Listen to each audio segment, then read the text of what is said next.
কাছে আসার গল্প আছে না নাই? চট্টগ্রামে তো এগুলো নাই মাশাআল্লাহ। হ্যাঁ, এখানেও আছে ক্লোজ আপ ওয়ান, কাছে আসার গল্প। আল্লাহ বলেন ওরা তাকরাবু জিনা, কাছেও এসো না, জিনার থেকে যোজন যোজন কিলো দূরে থাকো। ওরা বলে কাছে আসার গল্প। আমার বীর চট্টলার ভাইয়েরা, কাছে আসতে হলে আমরা কোরআনের কাছে আসবো, কাছে আসতে হলে নবীর কাছে আসবো, কাছে আসার গল্প হবে আমার রবের কাছে আসার গল্প। চিল্লা বলো ঠিক কিনা?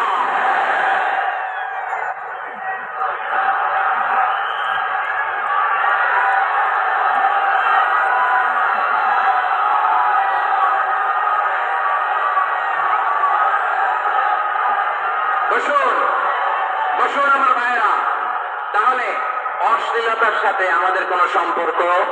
কাছে আসার গল্পের প্রোগ্রামে যাব, আমরা কোন ধরনের অশ্লীল কন্টেন্ট সোশ্যাল মিডিয়ায় টিভিতে দেখব? কি যুগ যে আমরা কাটাচ্ছি আপনি কল্পনা করতে পারবেন না। পর্ন ইন্ডাস্ট্রি, নারী পুরুষের বস্ত্রহীন যুগল দৃশ্য, এটাকে দিয়ে ওরা কোটি ডলারের ইন্ডাস্ট্রি বানিয়েছে। পুরো মানব ইতিহাসে এরকম জঘন্য সময় মানব ইতিহাস পার করে নাই। পর্ন এটা ইন্ডাস্ট্রি হয়ে গেছে। আমাদের এই যুবকগুলো, জেনজি গুলো, ওদের চরিত্র বাঁচাবে কি করে? কেমন করে হেফাজত করবে ওদের এই মূল্যবান চরিত্র? আমার প্রিয় ভাইরা, এই অশ্লীলতার দ্য লেটেস্ট ভার্সন হচ্ছে LGBTQ, শরীফ থেকে শরীফা। শুনছেন আপনারা?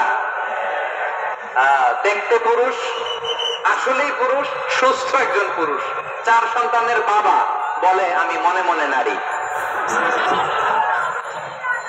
দেখতে নারী, সুস্থ নারী, আসলেই সে দিব্যি একজন নারী, বলে আমি মনে মনে পুরুষ। সবচেয়ে ভয়ঙ্কর অশ্লীলতার সবচাইতে লেটেস্ট ভার্সন হচ্ছে এই ট্রান্সজেন্ডারিজম।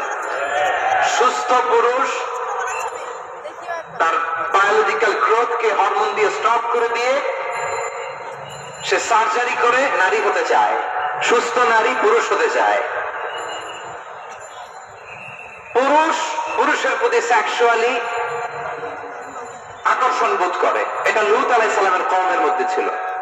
এটাকে আল্লাহ কোরআনে ফাহিশা বলেছেন।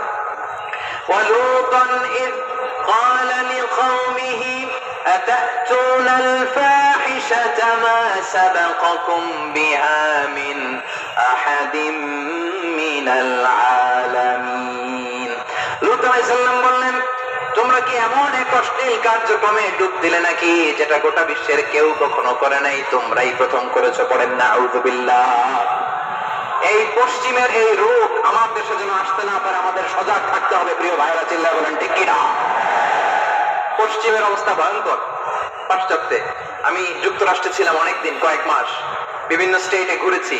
গার্ডিয়ানরা উদ্বিগ্ন, ছেলে মেয়েদেরকে, ছোট্ট ছেলে মেয়ে, ওদেরকে জিজ্ঞেস করে তুমি how do you feel right now inside yourself, তুমি ভিতরে ভিতরে কেমন ফিল করো? তোমাকে ছেলে ছেলে লাগে না মেয়ে মেয়ে লাগে? আচ্ছা বলেন, এই ছোট্ট বাচ্চারা ওকে এগুলো জেন্ডার অ্যাসাইনমেন্ট বলতে এগুলো কিছু বুঝে? এইভাবে মিসগাইড করা হচ্ছে। কৌতূহল বশত ছোট্ট ছেলে যদি বলে আমার তো মেয়ে মেয়ে লাগে, তখন বলে যে না তুমি মেয়ে, ছেলে না। মা বাবা বাধা দিলে ওকে আলাদা গভর্নমেন্ট হাউসে নিয়ে যায়। ভয়ঙ্করতম অবস্থা। আমরা একটা সময় শুনতাম যে হুজুর আমার ছেলেটা খুব ভালো, হাফেজে কোরআন, আল্লাহওয়ালা। হুজুর আমার ছেলে দাঁড়িয়ে রাখছে, আল্লাহওয়ালা। হুজুর আমার ছেলে 5 ওয়াক্ত সালাত জামাতের সাথে পড়ে, তার মানে আল্লাহওয়ালা। পশ্চিমে যে আমি কি শুনছি জানেন? ওরা বলে হুজুর আমার ছেলেটা ইউনিভার্সিটির একটা মেয়ের সাথে প্রেম করে, ও খুব আল্লাহওয়ালা, হুজুর দোয়া করবেন। এর কারণ ওদের কাছে আল্লাহওয়ালার ক্রাইটেরিয়া হচ্ছে হুজুর আমার ছেলেটা আরেক ছেলেকে পছন্দ করে নাই, আমার মেয়েটা আরেক মেয়েকে ভালোবাসে নাই, এজন্য আমার ছেলেটা আল্লাহওয়ালা, হুজুর ওর জন্য একটু দোয়া করে দিয়েন। কি চ্যালেঞ্জ ওরা ফেস করতেছে।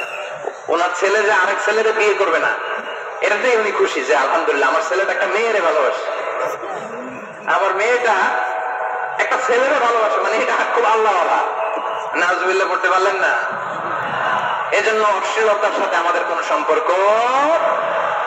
রব্বুল আলামিন বলেন ওয়ায়ানহা আনিল ফাহশাই ওয়াল মুনকারি ওয়াল বাগি, 3টা জিনিসকে আমি নিষিদ্ধ করলাম।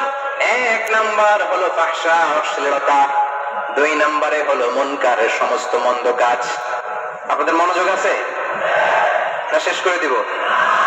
আর 2 মিনিট শুনবেন? আচ্ছা বলি তাহলে আর 2 মিনিট। তাহলে নিষেধাজ্ঞা জারি করেছেন 3টা জিনিসের উপর। 1 নাম্বার কি? ফাহশা, অশ্লীলতা। 2 নাম্বার মুনকার। মুনকার মানে হচ্ছে যত মন্দ কাজ, খারাপ কাজ, বাজে কাজ, এটাকে বলে মুনকার। এটা কি বলে? আপনারা পড়ছেন না, তা'মুরুনা বিল মা'রুফি ওয়া তানহাউনা আনিল মুনকার। ভালো কাজের আদেশ, সৎ কাজের আদেশ, অসৎ কাজের নিষেধ। মুনকার, মুনকার হচ্ছে মানুষের স্বাভাবিক বিবেক বোধ যেটাকে খারাপ বলে, ওইটাই মুনকার। পৃথিবীর সব আসমানি গ্রন্থ যেটাকে খারাপ বলেছে, মানুষের স্বাভাবিক বিবেক বোধ যেটাকে খারাপ বলেছে, এগুলো সব মুনকার। যেমন ইফতিজিং, এটা কি ভালো না খারাপ? মজুদদারি, খাদ্যে ভেজাল দেওয়া, ওজনে কম দেওয়া, মাছে ফরমালিন মিশানো, চাঁদাবাজি, টেন্ডারবাজি, দখলবাজি, এগুলো আমাদের